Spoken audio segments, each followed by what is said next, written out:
Grammar জ্ঞানৰ এই ভিডিঅ'টোলৈ সকলোকে স্বাগতম জনাইছোঁ। আজি আমি 1996 চনৰ পৰা আৰম্ভ কৰি 2020 চনলৈকে যিমানবোৰ নেৰেশ্যনৰ প্ৰশ্ন আহিছে মেট্ৰিক পৰীক্ষাত সেইসমূহ আমি আলোচনা কৰিম। কিন্তু তাৰ আগতে জনাব বিচাৰিছোঁ যে এই চেনেলতে নেৰেশ্যনৰ ওপৰত 3টা ভিডিঅ' ইতিমধ্যে আপলোড হৈ আছে। যাৰ কনচেপশ্যন ক্লিয়াৰ নাই তেওঁলোকে নিশ্চয় সেইকেইটা ভিডিঅ' চাব পাৰিব।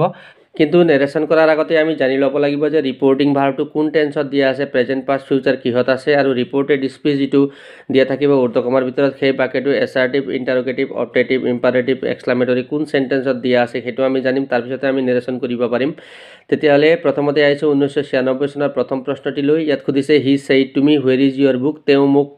সুধিছিল তোমাৰ কিতাপখন ক'ত। কথাটো তেওঁ মোক কোৱা হয়, ডাইৰেক্টত কোৱা আছে, আমি ইনডাইৰেক্টত যাম। আমি দেখিছোঁ ৰিপৰ্টিং ভাৰ্বটো ছেইড পাষ্ট হৈ আছে আৰু উৰ্দ্ধকমাৰ ভিতৰত দিয়া যিটো ৰিপৰ্টেড স্পীচ আছে সেইটো WH কুৱেশ্যন হৈ আছে। ইয়ৰ বুক ছাবজেক্টৰ আগত ইজ আহিছে। আমি এটা কথা জানিব লাগিব যে ইনডাইৰেক্ট নেৰেশ্যনলৈ যাওঁতে প্ৰশ্নবোধক বাক্য এটা কেতিয়াও প্ৰশ্নবোধক হৈ নাথাকে। গতিকে তাক আমি এছাৰ দিবলৈ বা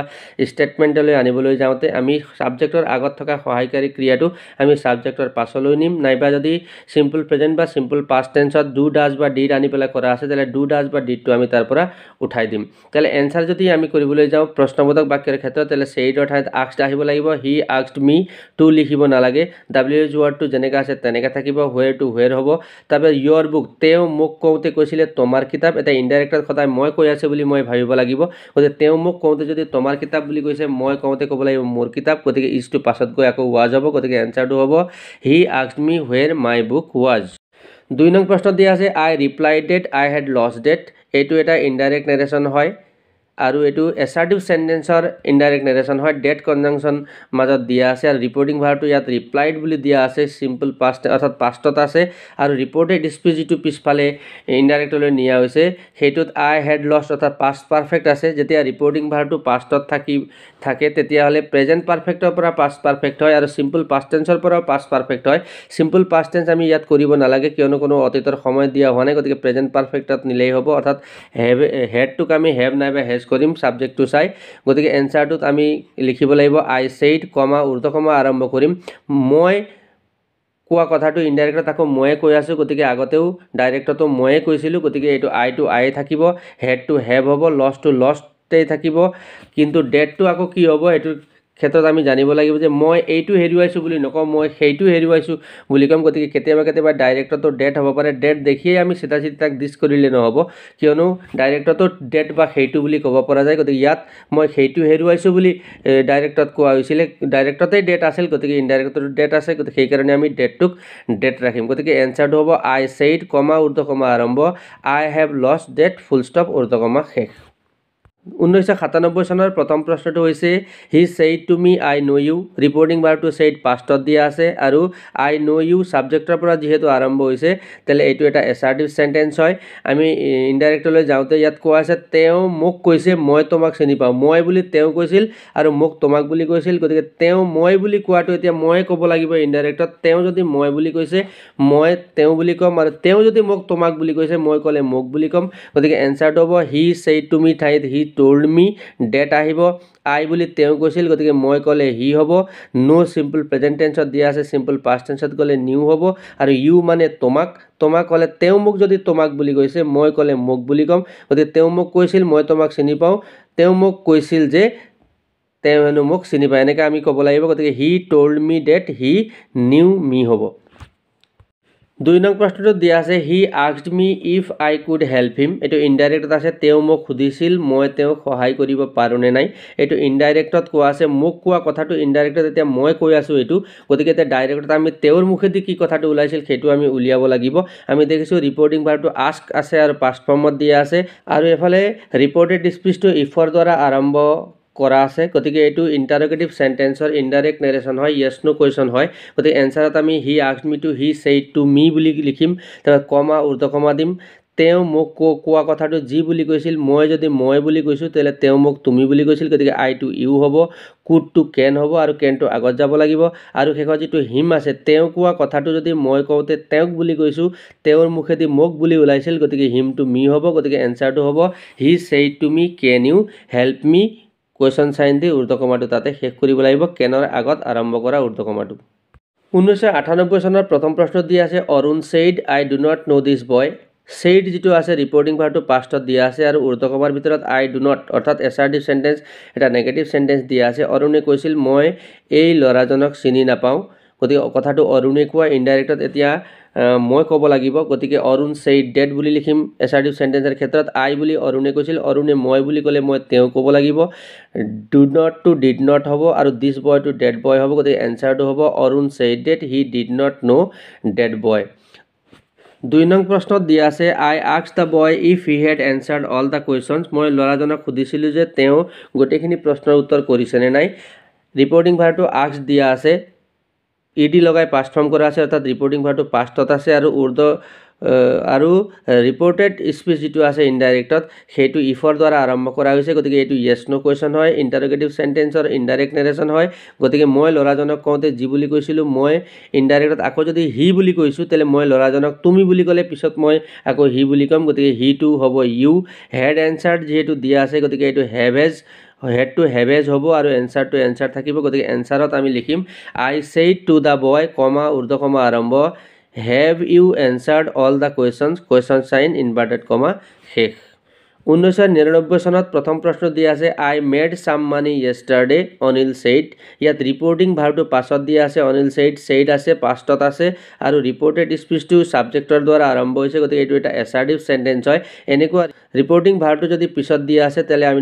ইনডাইৰেক্টলি নিউতে আমি আগলৈ আনিম গতিকে Anil said that হ'ব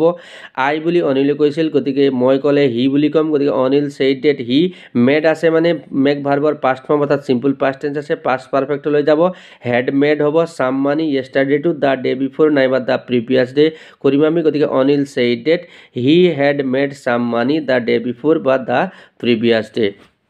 2 নং প্ৰশ্ন দিয়া আছে Raju told me that he would meet me the next day Raju told me that লগোৱা আছে গতিকে told ৰিপৰ্টিং ভাৰ্বটো পাষ্টত আছে আৰু ডেটৰ দ্বাৰা আৰম্ভ কৰা হৈছে গতিকে এটো এছাৰ্টিভ সেন্টেন্সৰ ইনডাইৰেক্ট নাৰেশন হয় গতিকে আমি ৰাজুৱে কোৱা কথাটো কেতিয়া আমি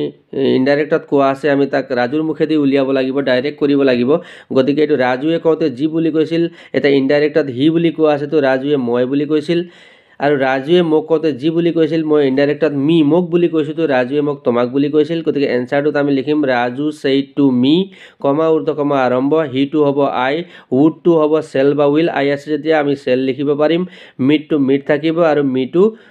মোক বুলি কোৱাটো ৰাজুৱে মোক তোমাক বুলি কৈছিল গতিকে ইউ হ'ব আৰু দা নেক্সট ডে টু টুমৰো গতিকে এনসাৰ হ'ব Raju said to me I shall meet you tomorrow 2000 সনত প্ৰথমতে দিয়া আছে Anita said to Ravi please lend me your pen অনিতাই ৰবিক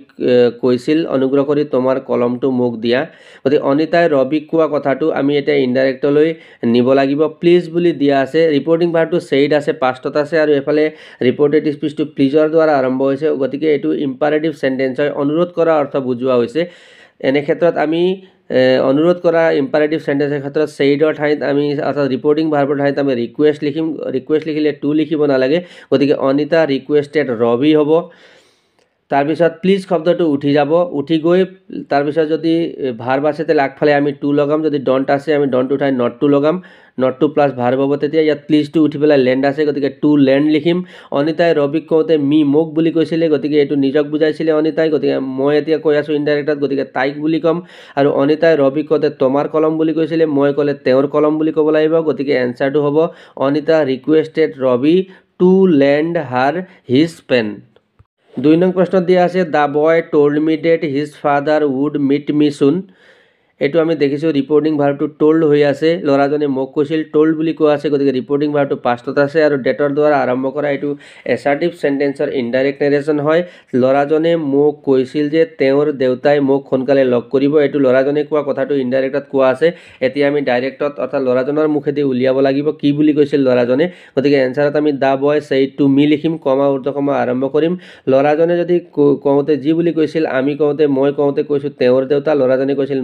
মোৰ দেউতা গতিকে his father to my father হ'ব would টু আমি will কৰিম meet টু meet থাকিব আৰু মি লৰাজনে মোক কওঁতে জি বুলি কৈছিল মই কওঁতে কৈছো মোক লৰাজনে মোক তোমাক বুলি কৈছিল গতিকে মি টু হ'ব ইউ গতিকে এনসাৰ হ'ব দা বয় said to me কমা ঊৰ্ধ্ব কমা আৰম্ভ my father will meet you soon full stop ঊৰ্ধ্ব কমা শেষ নেক্সটত দিয়া আছে 2001ত he said to me lend me your book for today তেওঁ মোক কৈছিল তোমাৰ কিতাপখন আজিৰ কাৰণে মোক দিয়া তেওঁ মোক কোৱা কথাটো আছে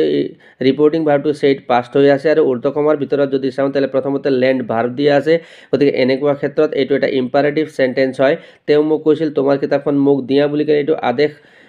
যেন লাগিলেও আদেশ নহবও পাৰে কিয়নো ডাঙৰে সৰুক যদি কিবা কৰিবলৈ কৈছে তেতিয়ালে হেতুক আমি অৰ্ডাৰ বুলি ধৰিম যদি কিবা ভালৰ কাৰণে কোনোবাই কিবা কৈছে তেলে এইটো উপদেশ ধৰিম আৰু যদি প্লিজ লগাই কৈছে তেলে অনুৰোধ ধৰিম ইয়াত আমাক ডাঙৰে সৰুক কৈছে যেন আমাক লগা নাই তেওঁ মোক কৈছিল বুলি ক'লে তেওঁ মোৰ বন্ধু হ'ব পাৰে গতিকে ইয়াত আমি অৰ্ডাৰ লিখিব নালাগে আমি টেল ভাৰ্ব লিখিলেই হ'ব ৰিপৰ্টিং ভাৰ্বৰ ঠাইত যেতিয়া প্ৰথমে ভাৰ্ব থাকে আগফালে আমি টু লগাম টু লেণ্ড তেওঁ কওঁতে কৈছিলে মি বুলি তেওঁ যদি মোক বুলি কৈছে এতিয়া মই কৈ আছো গতিকে তেওঁক বুলি কম তেওঁ যদি মোক তোমাৰ কিতাপ কৈছে মই ক'লে মাই বুক বুলি কম গতিকে মি টু হ'ব হিম আৰু ইয়ৰ বুক টু হ'ব মাই বুক গতিকে এনসাৰটো হ'ব he told me to lend him my book for that day 2 নং প্ৰশ্ন দিয়া আছে he said to me you will be tired before I arrive তেওঁ মোক কৈছিল যে তুমি মই অহাৰ আগতে ভাগৰি পৰিবা তেওঁ মোক কোৱা কথাটো আছে ৰিপৰ্টিং ভাৰ্বটো ছেইড পাষ্টত দিয়া আছে আৰু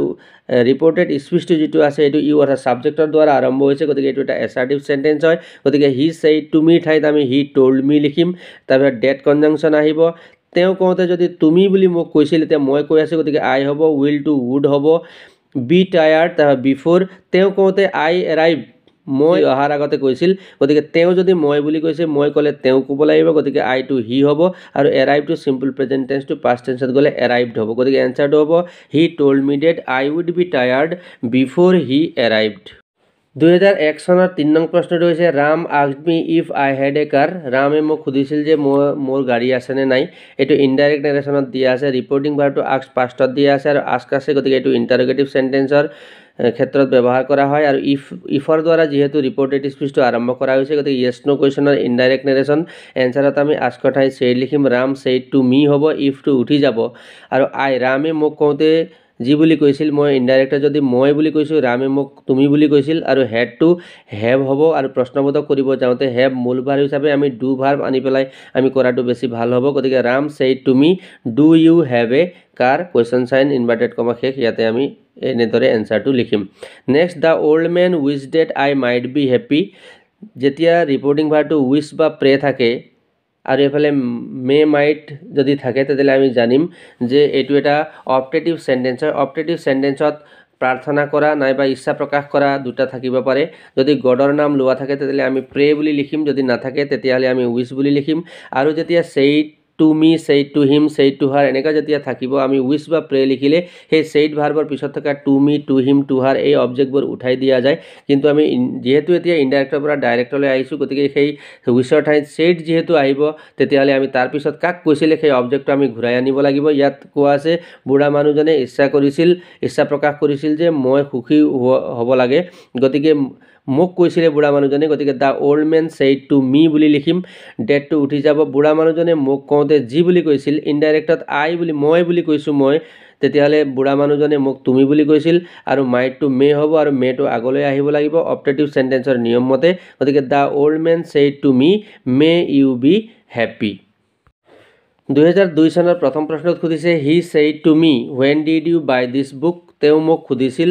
তুমি কিতাপখন কেতিয়া কিনিছিলা হি ছেইড যেহেতু দিয়া আছে ৰিপৰ্টিং ভাৰ্বটো পাষ্টত দিয়া আছে আৰু উৰ্ধকমাৰ ভিতৰত যেটো ৰিপৰ্টেড স্পীচ আছে হেতু আমি দেখিছো ডিড লগাই সিম্পল পাষ্ট টেন্সত দিয়া আছে WH কোৱেশ্চন হয় এটো when WH ওয়াৰ্ড আছে গতিকে আমি এনেকুৱা ক্ষেত্ৰত আমি কি কৰিম যে প্ৰশ্নবোধক বাক্য এটা প্ৰশ্নবোধক হৈ নাথাকে যদি সহায়কাৰী ক্ৰিয়া থকা প্ৰশ্নবোধক বাক্য হয় তেলে সাবজেক্টৰ আগত থকা সহায়কাৰী ক্ৰিয়াটো আমি পাছলৈ নিম কিন্তু যদি ডু ডাজ বা ডিড আনি পেলাই কৰিছে তেতিয়ালে তাত সহায়কাৰী ক্ৰিয়া নাই প্ৰশ্নবোধক কৰিবলৈহে ডু ডাজ বা ডিড অনা থাকে ইনডাইৰেক্ট তাকো যেহেতু প্ৰশ্নবোধক কৰিব নালাগে গতিকে ডু ডাজ বা ডিডৰ কোনো কাম নাথাকে কিন্তু ডু ডাজ ডিড উঠাই দিওঁতে আমি এটা আমি সহায় ল'ব লাগিব যে কোন টেন্স আছে হেতু আমাক সিহঁতে চিনি পাবলৈ সহায় কৰিব ডু ডাজ থাকিলে সিম্পল প্ৰেজেন্ট টেন্স ডিড থাকিলে সিম্পল পাষ্ট টেন্স যেহেতু ৰিপৰ্টিং ভাৰ্বটো এফালে ছেইড পাষ্ট হৈ আছে গতিকে ডিড আছে মানে সিম্পল পাষ্ট টেন্সৰ বাক্য আমি পাষ্ট পাৰফেক্ট লৈ নিম গতিকে এনসাৰটোত আমি লিখিম হি ছেইড টু মি ঠাইত হি আস্কড মি হ'ব WH ওয়াৰ্ডটো যেনেকা আছে তেনেকে when থাকি যাব তাৰপিছত আমি ডিড টু উঠি যাব ইউ তেওঁ মোক কওঁতে তুমি বুলি কৈছিল এটা মই ক'লে আই হ'ব আৰু হেড বট আমি কৰি ল'ব লাগিব যেহেতু সিম্পল পাষ্ট টেন্সৰ বাক্য আছিল আৰু this book to that book হ'ব গতিকে এনসাৰটো হ'ব he asked me when I had bought that book 2 নং প্ৰশ্ন দিয়া আছে I said I bought it yesterday মই কৈছিলোঁ মই এইটো যোৱাকালি কিনিছিলোঁ গতিকে এইটো ৰিপৰ্টিং ভাৰ্বটো সেড পাষ্টত দিয়া আছে আৰু ৰিপৰ্টেড স্পীচটো সাবজেক্ট আইৰ পৰা আৰম্ভ হৈছে সাবজেক্ট প্লাস ভাৰ্বৰ পাষ্ট ফৰ্ম সিম্পল পাষ্ট টেন্সত দিয়া আছে গতিকে এইটো এছাৰটিভ সেন্টেন্স হয় আমি ৰিপৰ্টিং ভাৰ্বটো সেড পাষ্ট দেখি পেলাই আমি জানিম যে আই বটটো এইটো পাষ্ট পাৰফেক্টলৈ নিব লাগিব ইটটো যেহেতু দিস বুজাইছে গতিকে এইটো ডেট হ'ব আৰু ইয়েষ্টাৰডেটো দা ডে বিফোৰ বা দা প্ৰিভিয়াছ ডে লিখিম গতিকে এনসাৰটো হ'ব I said that I had bought that the day before naima the previous day. 3 নম্বৰত খুদিছে Ravi thanked me for my help. ৰবিয়ে মোক মোৰ সহায়ৰ বাবে ধন্যবাদ জনাইছিল ৰবিয়ে মোক কোৱা কথাটো এটো ইনডাইৰেক্টত কোৱা আছে thanked ৰিপৰ্টিং ভাৰ্বটো পাষ্টত আছে গতিকে এতিয়া ৰবিয়ে মোক কওঁতে যি বুলি কৈছিল মই কলো ফৰ মোৰ সহায়ৰ কাৰণে ৰবিয়ে মোক কওঁতে কৈছিল তোমাৰ সহায়ৰ কাৰণে গতিকে এটো আমি লিখিম ৰবি said to me কমা ঊৰ্ধকমা আৰম্ভ কৰিম thank you হ'ব এটো thank you for your help full stop ঊৰ্ধকমা শেষ 4 নং প্ৰশ্নত খুদিছে the old man prayed that God might help me অলপ আগতে আমি অপটেটিভ সেন্টেন্সৰ এটা কৰিছিলো তাত উইচ আছিল ইয়াত প্ৰে আছে